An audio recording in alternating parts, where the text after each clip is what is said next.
Like, comment, share, and subscribe. Hit that notification bell in the upper right-hand corner. Follow me on all forms of social media. Check me out at thatdrummerguy.com and enjoy the following presentation.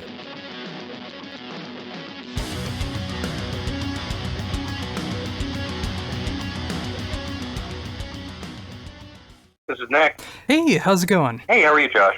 I'm doing great. Thank you so very much for taking the time to do this interview. My pleasure. Happy to speak with you. Oh, awesome. As a longtime fan of the band, ever since the Origins of Ruin, when I discovered Redemption, this was one thing I've always wanted to be able to do, is be able to help promote the name of Redemption. And it's great to finally be able to do this in interview form, being able to talk about the brand new album from Redemption, Long Night's Journey into Day, coming out July 27th. Thank you so much for your long-standing support and for those kind words. It's absolutely a pleasure to talk with you, and I'm really appreciative of your time and your interest. Oh, absolutely. And with that, I just got the album last night to be able to check out. I've only been able to check it out twice, sadly, but I absolutely love what I'm hearing from this album so far. I mean, obviously there's a lot more I got to be able to digest with it, but I just love the overall tone of the album. I love the lyrical direction that's going on, and it just feels like everyone is just on their absolute A game when it comes to this brand new album. Thank you. I'm pretty fired up by it, but it's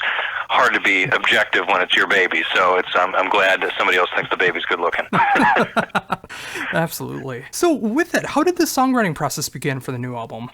Well, it wasn't that different from usual. We more or less knew that Ray was not going to be with us on vocals, but I didn't really change the way I wrote the music around that. The way we write typically is I'll come up with stuff and I'll send it to the guys and get their thoughts, and most of the time happily they like what they hear. Sometimes they'll tell me to up my game or change this part or move that around, or what if we did this, and sometimes I'll just sit on it and realize it's not really the direction I want to go in. But the songs came together more or less the way they always do, and there were a couple of things, Indulgent Color stands out as one of them, that I knew were that same sort of lightning in a bottle feeling that I had when we did Black and White World, as an example. So I knew there was going to be some good stuff here, and then we obviously we had a change in vocalist, and we talked, as a band. Actually, Ray even weighed in on his 2 cents worth about what type of singer we would need to carry on and continue building on our legacy. And, obviously we need somebody that can sing well, but it also needs to be somebody that conveys the emotion of our lyrics. Ray was very, very good at that. And, we sort of thought about it, and Tom was the logical choice for that. We'll get into, I'm sure, more questions about Tom later, but what was different about the writing process here was I met with Tom to discuss it, and he said, send me the demos, and then he said, if it sucks, can I tell you? And I said, if it sucks, you better tell me. So he didn't change all that much. He did come over with some interesting vocal ideas, more just adding a little bit of background vocals or a call and response or a few more harmonies. So really didn't really change the songwriting process that much this time. I expect it will going forward a little bit, just because I think Tom and Vikram, our keyboardists, are going to be a little bit more involved compositionally. Yeah, and it's great to be able to see, even if there has to be a lineup change in a band, that the band is able to progress and just continue to grow as a band. And that's totally what I see with this current formation of the band. From the overall presentation that I see with the album, the fun that I've seen through social media during the recording phases that was going on, it just looks like everyone a part of the band right now is just so happy to be there and being able to write some great music. Yeah, we're never going to get rich doing this. Maybe Tom will. But the rest of us are never going to get rich doing this. And so, we obviously don't want to be a commercial disaster. We want to do well for our label, but we recognize that, particularly for me, this isn't my day job. This has to be fun, first and foremost. And we're in it, obviously, we want to be successul, but we wouldn't be doing it if we weren't also friends and if we didn't enjoy spending time together and enjoy creating together. And I think what you see is that, we like each other and we like what we make together. And, I was friends with Tom for many, many years before we asked him to be in the band. That was another important thing, right? We had to know that we'd all get along. And we just had a blast with him. And then also, as you'll see in a couple of weeks, we brought over his friend and longtime director for Evergreen, Gray, Patrick, who led us to do a video with us, and we've had an unbelievable great time hanging out with him as well. So we're a musical group, but we are all friends as well, and I think that makes the music part of it better. And that actually reminds me, I mean, the more that I listen to the album, I mean, with just twice I've been able to pick up on a few things, but also being a longtime fan of Evergrey, how many drinks did you have to get into Tom to get him to be able to sing over some melodic major key chords on guitar? Because I've never heard him do that before. I knew there were a couple of songs, in particular Indulgent Color, that I knew if it worked it was going to be awesome because it would be something different than what Tom has ever done. And, you know, lyrically, I think that's another important thing. Evergrey, which, you know, Tom writes lyrics very similar to mine, which we're not writing about unicorns and monsters, and with all due respect to the late great Ronnie Dio, we're not writing about rainbows. This is about the human condition and emotion and loss and fear and, you know, all the other parts of what it's like to be a person with all of our frailties. Redemption then continues it to talk about the positive aspects of life. So I joke with Tom that's like Evergrey but 30% less depressing. So when I chalk that up to the weather in Los Angeles is more conducive to serotonin than the weather in Gothenburg. So maybe we're a little bit more cheerful here, but you know, it's the same basic universe. I think, you know, I'd probably bounce the idea off of collaborating with Tom off him after a few drinks in Atlanta a couple of years ago, and then we talked a little about it online, and then I flew to Gothenburg to hang out with him and Henrik for the evening, and there were quite a few drinks before we sat down and said, do you want to do this? And that's when he asked for the demos and said, can I tell you if they suck? So yeah, and you know, it's such a great mix, and I remember watching the Prog Power video where it got announced. Sadly, I wasn't able to see it in person, but I was able to see it online, and I was hearing the news of Ray not being in the band. It's like, oh wow, where's the direction that Redemption's going to be going in? And seeing Tom England just show up in there, it made me so excited because I know what he's capable of vocally, and you know, just being able to see what he can do in a band that's not just a guest spot, where he's like in a full-on band now with Redemption, being able to see a different side to him while still being able to be himself. And again, I'm still not used to the fact of hearing him sing over melodic major chords and riffs that's going on, so that was really cool to be able to see that. But it's such a natural fit that I never would have seen coming, but it's so cool to be able to see that come to fruition. Thank you. I mean, we were, as you might imagine, pretty interested in seeing how people would respond to that. And we were both there standing at the soundboard, and you know, it was basically what I'd hoped for, certainly, which is, you know, a big awe of disappointment when we said we was leaving, and then deafening cheers when it pans over to Tom. So that was a moment that we were anticipating for a couple of months, because we didn't want anything to be leaked out about his involvement until we were finished recording, and we had a suitable means of promoting it. So that, I thought, was the right way to do it. And you know, there are people that are diehard Ray fans that listen to us only because of Ray, and you know, there are going to be a few of those. Hopefully there'll be more Evergrey fans that discover us because of Tom, but I think most of the people that like us for what we have been will continue to like us for what we are. Oh, absolutely, and I'm one of them as well. I mean, like I said in the beginning, I was able to discover the band from The Origins of Ruin, and thankfully I was able to see you when you guys were able to do that great long-standing tour with Dream Theater on their Systematic Chaos tour when you guys came to Minneapolis. Still one of my favorite shows I've ever seen, and you know, just like seeing the progression of the band, everything that you've gone through personally. State Street Theater? That's right, State Theater. And that was a fun trip, and I got stuck in the elevator of my hotel. But it was a fun trip. Oh, I'm glad that didn't affect the show in any way, shape, or form. I mean, no, just not like I had no idea at the time, like if Redemption was gonna be one of those bands that was able to go out and tour all the time. Like I was still discovering the band as that was going on, and you know, just the fact that I was even able to see you the one time, you know, so close to home, rather than just having to go to Prog Power to be able to see you guys. I mean, that was such a great feeling, especially in hindsight now, considering everything that's gone on with you guys, everything with you personally, and where the band is right now. I mean, yeah, there've been a couple of bumps in the road. But that's you know, it's not the easiest thing to, you know, like I said, I've got a grown-up job, and I can't just take, you know, 4 months off a year and go touring. And it's difficult. It was hard with Ray because he had other obligations, which of course I respect. It'll be hard with Tom because he has other obligations, which of course I respect. And if I was the type of guy that needed us to tour 4 months out of the year, it wouldn't work. But you know, for better or worse, that's not in the cards. We will hopefully go out and play, you know, a dozen dates to support a record and go out and do some shows in Europe and play some festivals so that people, get to see us perform. I don't know that we could do a 7-week leg across the country. It's logistically difficult. It's frightfully expensive. Kids don't go into the music business for money these days.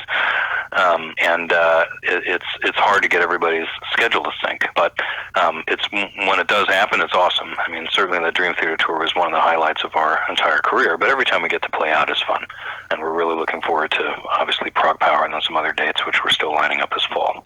Yeah, and I was going to bring that up as well. I mean, there are some bands that are feasibly able to tour like that, but from the 2 times that I've been able to go to Prog Power, it made those shows and those sets that much more memorable and meaningful to me when I don't always get to see them every 6 months if they come to town, Totally even if it's agree. just the one time that I get to see them, it's I'm able to appreciate the songs that much more. And it's great to be able to see that you guys obviously being able to play some more shows now, but you're making those shows that much more memorable when you're not always constantly touring. Are you coming this year? I don't mean to put you on the spot.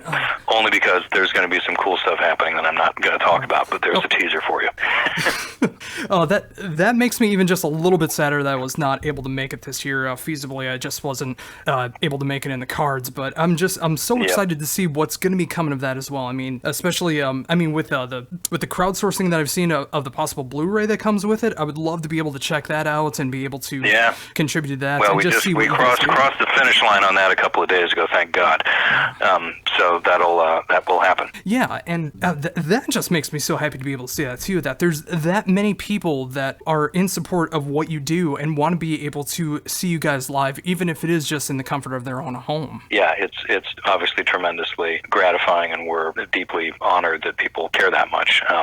The challenge this time, we actually raised a fair amount of money for the last DVD we did, and it was a little bit more of a struggle this time, and I realized one of the popular items last time was we did a warm-up, a show in the morning, like a private show for 50 or 75 people, but it was on Saturday morning. This time we're doing it the day before the festival starts, so hardly anybody's going to be there, and that was I'm not going to say it was a tactical mistake because that's the morning that we had. There's a lot of stuff going on over the weekend that prevents us from getting in, and actually having the stage for a couple hours.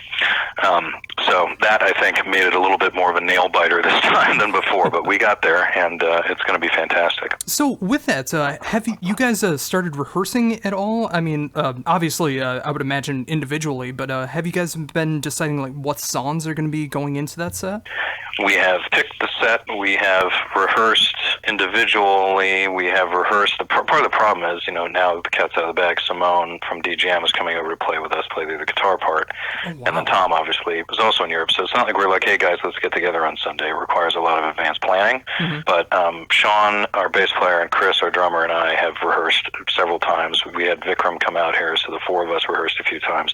Sounds great. We're in, frankly, our chops are in much better shape than they were before we went out and did our last set of live shows a few years ago. So I think we're going to be very confident in this set, and we needed to be very confident because we've got, Tom will be one of the first shows he plays with us, really, and Simone will be one of the first shows he plays with us.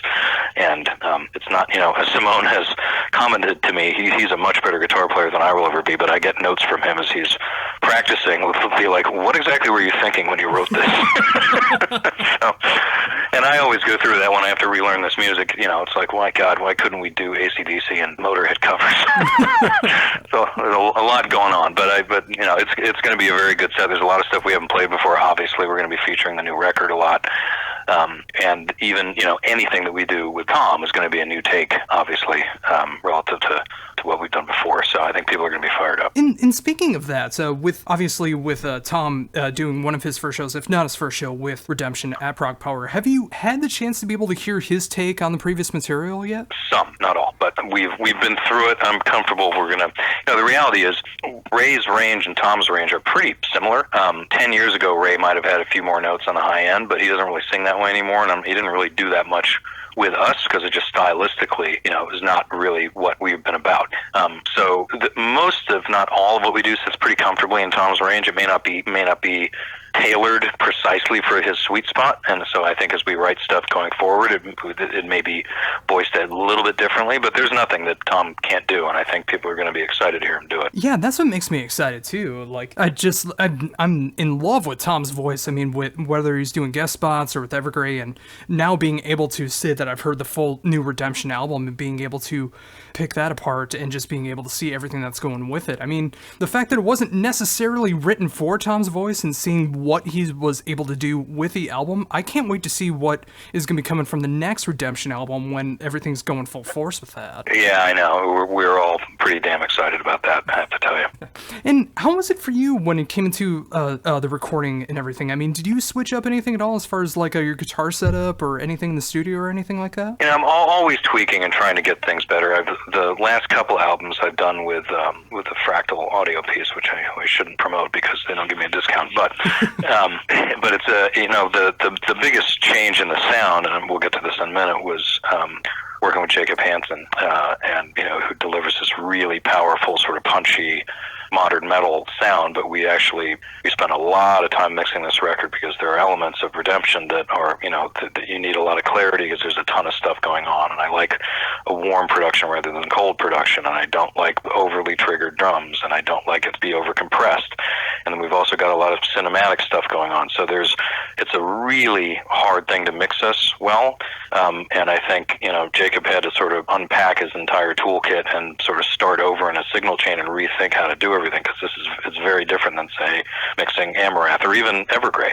At the highest level, Evergrey and Redemption have a lot of similarities. We're both very melodic, we're both very heavy, but and there aren't a lot of bands, Nevermore was an example, that combined this sort of really aggressive riffing but had a sense of melody and to the vocals. Of course, I think Tom's one of the best singers in the world, not to take anything away from Worrell, but I think Tom's even obviously more melodic than that, as was Ray. But then you start thinking about the differences in the bands, and Evergrey is very, very heavy. Part of that's delivered because the bass plays essentially the same line as the guitar, and that has a lot of oomph to it, whereas our bass is all over the place. It's more of a counterpoint to the guitar, so it's really hard to get that heaviness and at the same time preserve the clarity of that bass instrument. And it's an extended range instrument, so our bass player, when he's playing on his lowest strings, interferes with the kick drum frequencies, and when he's playing on his highest strings, it interferes with the low end of the guitar. So it's sort of all over the place, and that was a challenge. But to get back to your question, my gear was basically the same. I continued to play Conklin guitars. They made some new ones for me that I got shortly after The Art of Loss was recorded. They're actually in the video for that record. But this was the first album that I recorded with those two new ones. And then the Fractal, as I said, for the guitar part. The biggest difference in process was Tom, because Ray would come over and we would literally do like a few lines at a time, and then we'd stop. And he'd come over a couple of days later, we'd do a few more lines at a time. Tom, I'd given all this stuff to, and I was sort of expecting him to send me some bits and pieces to hear, and he didn't, and I didn't want to pester him, but after 2 or 3 weeks, I'm like, hey, do you have anything for me? And we had already scheduled him to come over, and I remember he wrote to me, don't worry, I know you are like me. If I were you, I would be worried. I'm telling you, do not be worried. So I'm like, all right. So he came over, I picked his family up at the airport, we brought them back to the house, we cracked a beer open, sat down, and he played me what he had done, and it was 85% done and awesome. So that piece of it was very different, and refreshingly so, frankly, from how we'd worked in the past. Yeah, and that's also going to be very inspiring as well. I mean, obviously there's some bands that are out there that are able to keep the same lineup for decades, and they just have their very patented style of how they write things, how they produce things, how they play live. But, sometimes being able to interject something into a new lineup, especially when it comes to a new frontman, being able to not only the way that he sings, but also like his approach to being in a band. I mean, that's going to be very refreshing. Yeah, I mean, he's brought in a ton of energy, and I mentioned that he brought Patrick over to help us on this video. We have a sense, and you'll see when the video is released, we have a sense of visual style now that we've never had as a band, and that comes entirely from Tom pushing us to actually do better in that area, because I think we sort of took Ray's lead. It's like he shows up in a t-shirt and jeans and does his thing, and that's fine. But we sort of look like what a friend of mine derisively calls like a tucked-in shirt prog nerd band. It wasn't quite that bad, but you'll see in this video we look like a rock band now. And Tom's very serious about his craft and very serious about elevating our music and our overall performance. So I think that energy is fantastic. And then Vikram is a phenomenal, maybe the single most talented musician I've ever met in my life. It's kind of like irritating how talented he is. And he's super excited to not just perform but also compose. And he and I have the same compositional sensibilities. We'll hear something, we'll hear a series of chords, and we'll both want to go to the same next chord. So I know that he will push our writing into really great places, but it's still going to sound very much like Redemption, which is the perfect combination. And speaking of visually, the album cover is such a great representation I've noticed with the album, and it's great to be able to see that Travis Smith was able to put his signature on Redemption again. What was it like to be able to get him involved on this one? He's been an unbelievably fantastic partner from really our first record, which in hindsight looks more and more like a demo. Travis is he's a phenomenal guy. He's an incredibly gifted artist. He's extremely easy to work with. He's super versatile. I mean, if you look at the body of work, across bands or even just within ours, he can do paint, he can do digitally assembled stuff, he can do photorealism, he can do photo surrealism. He's just unbelievably versatile. And most of the time, I'll have an idea of what I want there to be on the cover. Like Mortal Coil, I knew I wanted this, play on the medical caduceus with the snakes wrapping around this guy. And I knew on Snowfall, I had this vision of this guy ice fishing with fire coming out of the hole that he cut in the ice. So I remember sending Travis like a stick figure drawing of that. So sometimes, I'll give her, even Art of Loss, I knew I wanted the broken wine glass on the front, and that was a total sort of conceptually, I don't want to say I ripped it off, but deeply influenced by his cover of Addicted that he did for Devin Townsend, which just has the 3 crayons, and one of them looks like it's been chewed in half. Super, super minimalist, just sort of like a really sophisticated, take, but with, I guess in Devin's case, a little bit of silliness. The spilled wine is, of course, a tragedy rather than a comedy. But, he's so good at taking a simple idea and making it great. In this case, I really didn't know what I wanted other than I had the title in mind. And he came back with this amazing, rickety stair descending towards this cloudy light source. And we tweaked it, back and forth a little bit. And then eventually I came up with the idea of the cross section of the guy I don't know if you've gotten the back cover, but he's walking down the stairs and there are hands trying to pull him down into the depths. So it's it's our usual juxtaposition of darkness and light, but I think he did, as always, a phenomenal job of conveying that visually. Oh, very much so. And yeah, I love the back cover just as much as I love the front cover. And, it's just like from that visual form, that's one thing I've always loved about Redemption is every single album cover just fits so perfectly thematically of what's going on within the album and just gives that great visual representation of what to expect from the album. And yeah, when you look at the Travis is the man. Yeah, and again, it's just like you said, when you look at The Art of Loss and then you compare it to this new album, it's just like it's almost kind of polar opposite kind of album covers, but they both fit so perfectly well with what's going on with the album. And yeah, again, it's the versatility of Travis Smith and what he's capable of. Yeah, and it's I think there were some people that didn't like the last cover, the occasional knuckle dragger, heavy metal, Beavis and Butthead type. But you can't please everybody. And I think Travis is. There are a lot of good artists out there. I just have a hard time imagining not continuing to work with him as long as he's interested in working with us. Oh, absolutely. And again, just takes everything back around with what's going on in Redemption right now. The fact that it's just you got this amazing lineup that's going on right now, being able to play some hopefully fantastic shows that's going to be going on. A killer brand new album coming out at the end of next month through Metal Blade, which is great to be able to see you guys on Metal Blade now. And just like everything is just going in this really awesome direction for Redemption. And as a longtime fan for 11 years, it's so fantastic to see that the band is just continuing to keep getting bigger and stronger. Thank you. I certainly, from your words to God's ears, my friend. I feel like we're in a very good trajectory. We have weathered our share of bumps and bruises over the years, from my illness to to Bernie's tragic aneurysm, to the usual Ghost in the Machine nonsense that happens anytime we try and record something.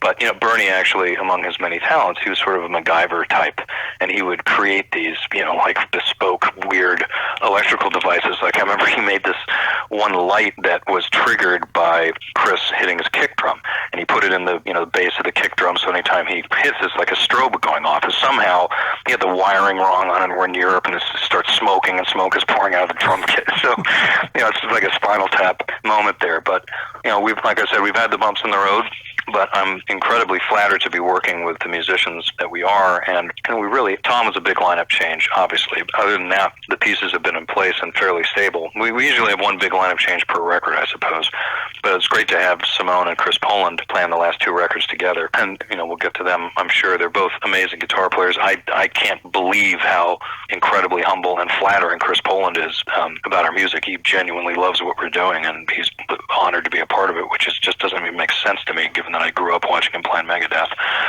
So we're very lucky that we play with some remarkable musicians, and as you point out, hopefully we're positioned to do some great things. Yeah, and I was actually just about to bring both of them up, and it's great to be able to see whether it's in the live setting with Simone or the guest spots that's going on with Chris Poland. It's just the fact that you are able to get these spots opened up for these guys and being able to add their own little tinges to what's going on in Redemption.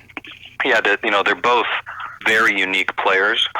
Simone, is if there's a genus species type classification, there's the I can't remember my hierarchy from biology, but at the top there's Yngwie, and then somewhere in the next level down there's Michael Romeo. And Simone is sort of in that school, but he's extremely versatile and melodic, and it never just sounds like it's just one arpeggio or one scale after another. He plays with tremendous feeling, and I'm just as I don't want us to sound too much like Evergrey, I don't want us to sound too much like Symphony X. And if everything was done in that Mike Romeo style, we might veer in that direction. But that's where Chris Poland comes in, who doesn't sound like anybody other than maybe Scott Henderson or some fusion musicians, because he plays. It was originally, that's how Mustaine found him and Gar back in the days. They were both playing in this fusion band, and Dave went to see them, was like blown away at their musicianship. So he's always taken this sort of Mahavishnu, Demiola, John McLaughlin, Alan Holdsworth, really legato, crazy fusion scale approach, but done it in a hard rock and metal context. Nobody else sounds like him. And occasionally he'll put, I mean, there was a note he played on Art of Loss that was intentionally just a half step up, which is fine if you're playing jazz, but it was like, my fillings are going to fall out of my teeth.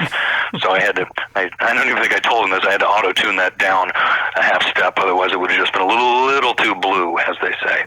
But, the combination of those two, I just think they're so stylistically different, and yet they both work with the music, and it's just fantastic. Yeah, and again, it's just like I'm very excited to see how, especially that's going to be working in a live sense with Simone, and just like if there's more future collaborations with Chris as well for upcoming Redemption albums. It's just like I really love the spin that he's able to do it. I can't wait to see what's going to be going on in that live setting, and of course, like the full new lineup of what's going on with Redemption. It's just like every time, it's always a gamble trying to decide what the lineup's going to be, how are people going to respond to this, is the chemistry going to be there, but just from what I hear from this album alone, it just feels like everything's going the direction that it should be going in. Thank you. I certainly hope that's the case. Like I said, it's hard to be objective when you've been heads down, buried in something for as long as I have on this.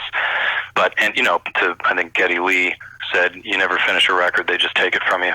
And so, of course, all I hear is stuff that I would continue to want to change. I think actually I was telling a friend about that, and there's a famous interview with John Lennon where he just talks about how terrible every Beatles song is and how he would change this and he would redo that and this would be better and that would be better.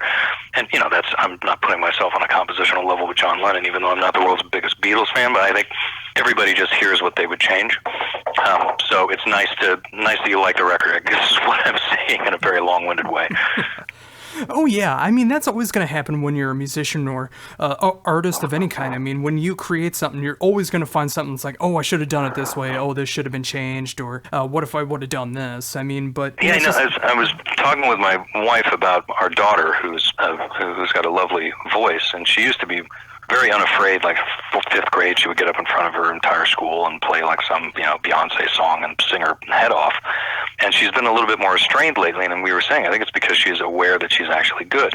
If you don't know if you're good or bad, you just sort of kind of clueless, and you feel like it's something you could do, you just get out there and do it. And that's why you see these, occasionally really awful covers of songs and stuff on, like I just watched, you should Google, like, worst Pink Floyd cover ever. There's some band trying to play Comfortably Numb, and they're seriously struggling.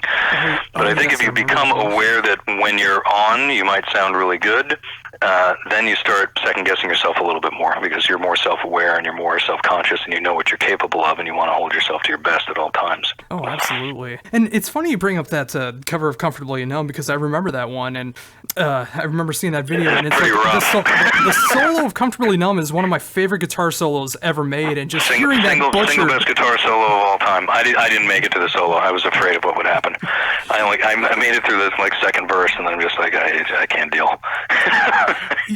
I'm very glad you did that, because I did listen to the whole thing, and it just... and now you can't unhear it, can you? No, I cannot. But that's also, that's some great ambition though too. I mean, sometimes it takes being terrible and hearing yourself be terrible and other people giving you ideas to be able to inspire you to get better as well too. I mean, everyone has their own little ways of being able to progress in what they're doing. Yep. And sometimes it does take a video and backlash of that. Sometimes it just looking back at your own playing, whether you're recording yourself or just playing on the live stage and just trying to figure out where you want to go with it. But as long as you do progress as what you want to do, I mean, you're always going to improve. That's very true. I hope we find other ways to improve though than seeing bad performances. Oh, very true. I mean, if more people are familiar with that cover of Comfortably Numb than the original, that is a very sad state. Yeah. Hopefully that's not the case, but yes. Oh, awesome. Well, Nick, once again, thank you for taking this amount of time to be able to talk to me about everything that's going on in your world right now. And of course, the brand new album from Redemption, Long Night's Journey into Day, coming out July 27th through Metal Blade. Again, even though I just got the album last night, a little less than 24 hours ago, and being able to listen to the album twice, I absolutely love the direction that you guys are going in. The songs just feel so natural. Hearing Tom's voice on there was a style that I never even would have dreamed would fit so perfectly together, and it just really does. And I'm just, as an 11-year fan of the band, I'm so excited to see everything that's going to be going on with you guys. I'm very happy to see everything is going the direction that it is, and I just know things are just going to continue to keep getting bigger and better from here on out. Thank you so much. It's incredibly kind of you, and I'm really pleased to speak with you, and even more pleased that you like the record. And I hope as you get the opportunity to listen to it a few more times, it just keeps growing on you. Oh, absolutely. I can imagine it so. I mean, just from these 2 listens that I've had so far, I just know it's going to be an easy contender for one of my favorite albums of the year. I feel that way with every Redemption album. I mean, it's got its own patented feel to it while still maintaining that Redemption sound, and this is just the next chapter of what Redemption is capable of. Awesome. Thank you so much. It's incredibly kind of you, and I'm glad you like the record. Oh, absolutely. Before we wrap things up here, is there anything else you'd like to mention that I hadn't brought up yet? I just always like to close by pointing out how thankful we are for our fans and our listeners and the people that actually care enough to check out this interview. And, we don't have the biggest fan base in the world, but we have a deeply committed fan base, and that it's incredibly special and important to us to have that connection that we do with our fans. So we're really, really thankful for your support.